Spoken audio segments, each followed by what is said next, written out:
Kalau nabi yang masih hidup setauku Nabi Isa. Oh iya. Yesus masih iya. hidup. Orang Muslim yakin Yesus masih hidup. Iya, yakin. Nah, karena Yesus diangkat ketika terjadi proses penyaliban itu, yang disalibkan menurut orang Muslim sekali lagi tidak bermaksud untuk apapun, adalah diserupakan dengan Yesus. Yesusnya diangkat dan Yesus yang akan turun ketika yaumil qiyamah. Nah, dan dia akan ketika dia turun dia akan berurusan dengan Dajjal tuh. Nah, lebih banyak yang percaya sama mana nih? Gitu. Nah, jadi artinya setauku Yesus yang masih hidup. Kalau Khidir, aku perlu informasi tambahan. Nah, walau ketika mungkin netizen punya dalil atau hadis yang autentik yang mengatakan bahwa Khidir itu masih hidup misalnya.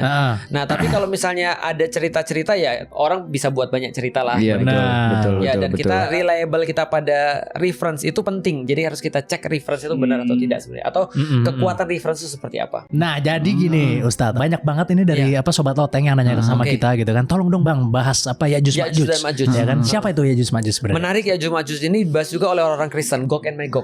Oh, sama nih. Sama, Gog and Magog. Bahasanya beda aja.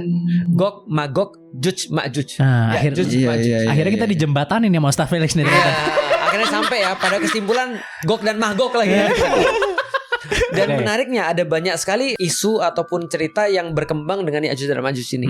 Nah, tapi kalau kita cerita di dalam Al-Quran cerita tuh, kalau kita bicara tentang Ya'juj dan Ma'juj, ini gak bisa dipisahkan daripada Dzulqarnain.